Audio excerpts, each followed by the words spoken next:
Cette année, en 2024, j'ai aidé plus d'une cinquantaine de personnes à débloquer leur figure et battre leur PR à devenir plus fort. J'ai généré plus de 80 000 € de chiffre d'affaires cette année. Dans cette vidéo, j'ai partagé avec toi ma rétrospective de l'année sur l'aspect entraînement, l'aspect professionnel et des petites déviations à côté, plus les projets pour l'année à venir. Comme ça, c'est l'occasion de faire le point, de voir un peu ce qui s'est bien passé, ce qui peut être amélioré. Et j'espère que ça pourra aussi t'aider à tirer quelques leçons de cette année que tu puisses appliquer à la fois dans tes entraînements et puis peut-être t'en inspirer aussi pour les aspects autour. Donc c'est parti, on va directement aborder les aspects entraînement. Donc l'année 2024 commence plutôt mal, car en décembre 2023, je me suis fait une petite gêne à l'épaule qui a duré, l'air de rien, 5-6 mois. Et donc, il a fallu traiter ça sur le début d'année, sachant que j'étais dans un focus à peu près skill. J'ai pas su l'exploiter à cause de cette gêne, et donc je me retrouvais avec un niveau assez bas par rapport à ce que j'avais l'habitude de faire.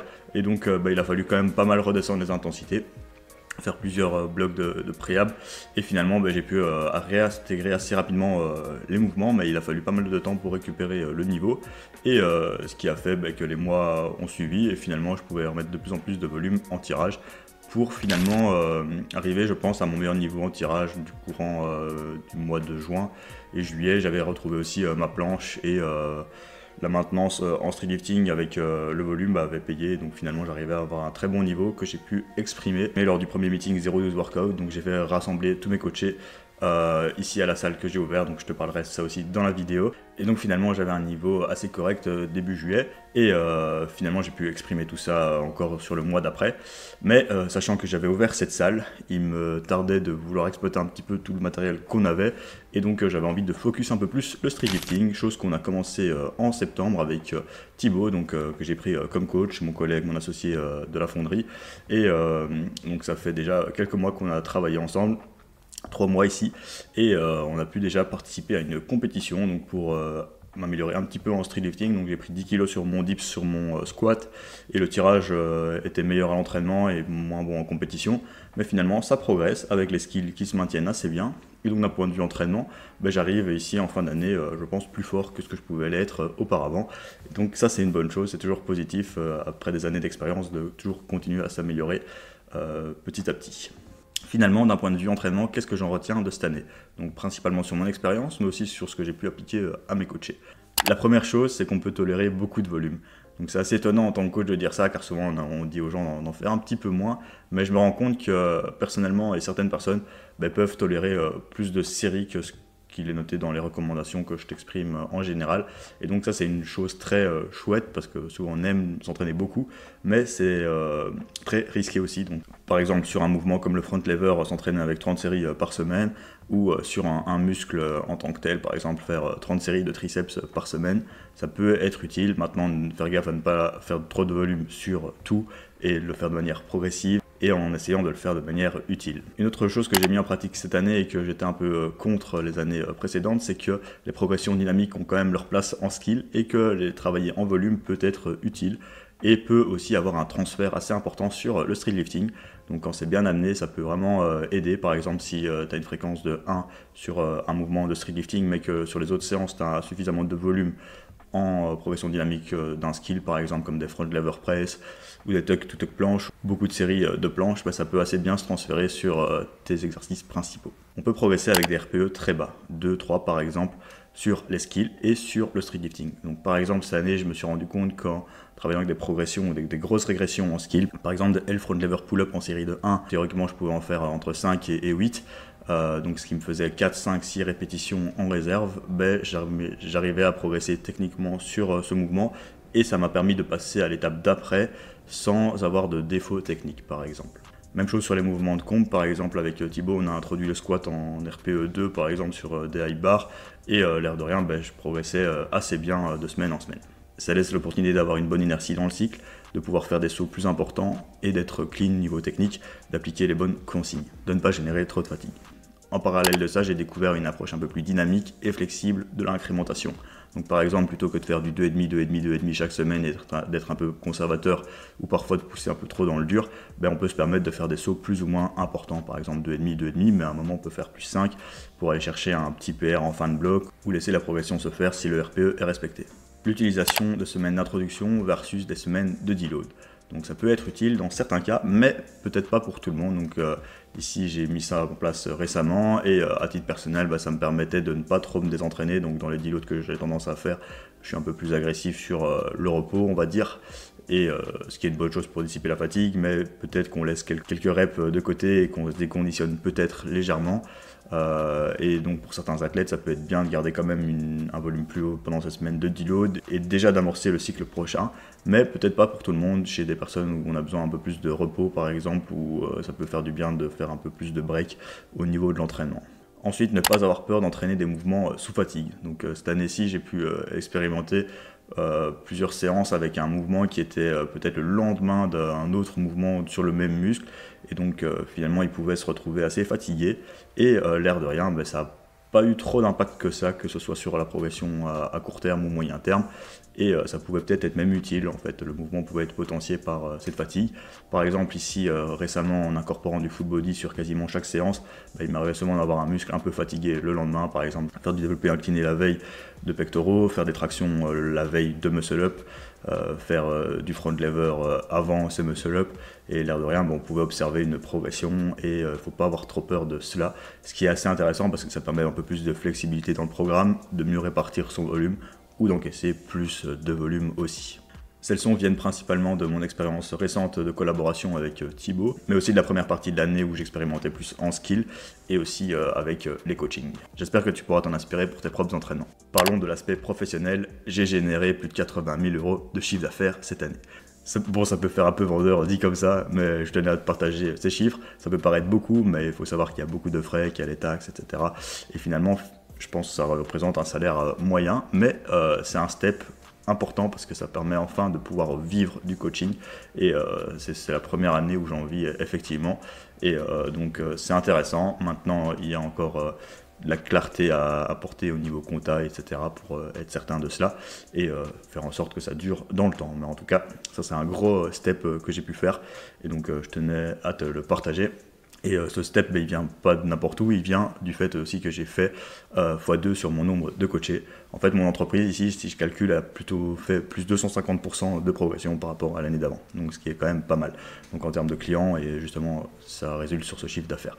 Donc ici, j'ai coaché entre 30 et 50 personnes, donc il y a un moment où j'ai eu un pic à 50 personnes, ça faisait beaucoup. Du coup, j'ai délégué quelques-uns des coachés à mon coach et coaché Étienne, qui a pu les encadrer, et donc ça c'était une chouette expérience aussi de pouvoir déléguer un petit peu cette partie-là.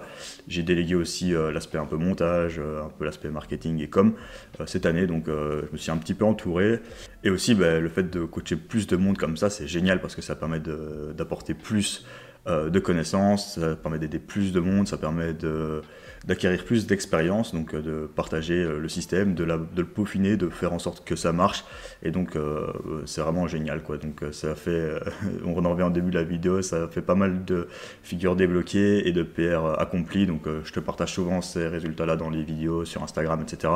Donc n'hésite pas à regarder, et d'ailleurs si ça te parle de rejoindre le coaching, n'hésite pas à regarder sous la description, on pourrait se prévoir un petit appel pour en discuter, et tu pourrais faire partie de l'aventure et bénéficier de l'expérience que je suis en train d'acquérir d'année en année. Mais dans tout ce positif, il y a aussi du négatif. Donc il y a des trucs que j'ai essayé cette année qui ont moins fonctionné. Donc par exemple, tu as pu voir pas mal de vidéos qui utilisaient l'ultime périodisation, programme que j'ai mis en place, et malheureusement ça a été un peu un flop, non pas par la qualité parce qu'il est quand même bien fourni ce programme, mais peut-être que tu n'étais pas intéressé simplement, que tu préférais un coaching, ou alors que tu préférais d'autres programmes plus spécialisés, ou je ne sais pas, et malheureusement voilà, ça c'était un petit peu un flop d'un point de vue investissement en termes d'énergie et de temps, et malheureusement ça ne peut pas toujours fonctionner, donc ça je l'ai retenu cette année, donc on apprend aussi de ses erreurs, plus d'autres choses aussi que j'ai pu tester. Aussi des aspects qui sont un peu plus compliqués en termes de temps, ça fait quand même beaucoup de temps à passer pour le coaching, plus des actions qui sont pas toujours très chouettes. Cette fin d'année il y a eu un peu moins de demandes, quelques pertes, et donc ça peut générer quand même quelques inquiétudes, mais on sait que les débuts d'année sont toujours meilleurs, et donc on va remonter la pente pour faire encore mieux l'an prochain. Et à cela, il y a aussi la fonderie, donc la salle que j'ai ouverte avec Thibaut cette année-ci, donc au milieu d'année, au courant du mois de juin. Le projet a été semé, on va dire, en janvier, donc on avait parlé de ça justement au Nouvel An. Il a fallu quelques mois pour que l'idée mûrisse et on s'est mis à l'action. On a directement cherché un endroit et on a lancé les hostilités et directement en juin on a trouvé cet endroit-ci. Donc on avait chacun 2 home gym, on va dire, un chez moi et lui il avait du matos dans une autre salle. Finalement on s'est associé, ça a créé cette salle et donc on va dire que c'est un home gym public avec un accès libre qui nous permet de faire venir nos coachés et de se créer un bel environnement. Ça se développe petit à petit et on arrive à 10 adhérents maintenant qui s'entraînent et qui progressent assez bien. Mais on aimerait bien en avoir un peu plus pour rentabiliser le lieu, pour avoir encore plus de pratiquants motivés. Mais on est peut-être limité un peu par l'espace, donc on va peut-être chercher à s'agrandir aussi. Pour rebondir sur l'aspect professionnel, il m'arrive de coacher des compétiteurs en streetlifting et donc ça c'est une chouette expérience et j'ai pu participer à quelques compétitions nationales et internationales cette année. Donc il y a eu la FNSL fin 2023, ensuite ici j'ai pu aller à la BSLC accompagner 2 athlètes belges, puis à Benelux accompagner encore Étienne qui y participait. Après j'ai fait juge pour les qualifieurs en Belgique, puis j'ai pu accompagner Gwendal à Final Rep en Allemagne, j'ai été à Annecy Street Event coacher Axel et encore la BSLC pour moi-même et pour Virgile qu'on a vu récemment. Donc c'est une super expérience, franchement les compétitions c'est que du bonheur en tant que coach, pouvoir concrétiser le coaching avec un athlète et donc j'espère pouvoir réappliquer ça l'an prochain.